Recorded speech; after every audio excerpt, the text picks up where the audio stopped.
السلام علیکم ورحمۃ اللہ وبرکاتہ۔ حضرت سلطان باہو رحمہ اللہ، حضرت علامہ اقبال رحمہ اللہ کا کلام قرآن پاک کی روشنی میں پارٹ 4، اور آج کا ٹاپک ہے بلائنڈنس آف آئیز۔ اللہ تعالیٰ سورہ حج آیت نمبر 46 میں فرماتے ہیں فَإِنَّهَا لَا تَعْمَى الْأَبْصَارُ وَلَكِنْ تَعْمَى الْقُلُوبُ الَّتِي فِي الصُّدُورِ۔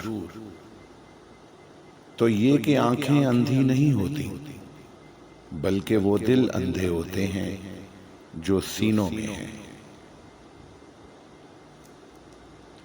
حضرت سخی سلطان باہو رحمہ اللہ رسالہ روحی شریف صفحہ نمبر 12 پر فرماتے ہیں، اے طالب حق، تو اپنی ذات سے خودی کا پردہ ہٹا دے تو تجھے ایک ہی ذات جلوہ گر نظر آئے گی۔ کہ جو کثرت و دوئی تجھے نظر آتی ہے، یہ تو محض تیری آنکھ کے بھینگے پن کا نتیجہ ہے۔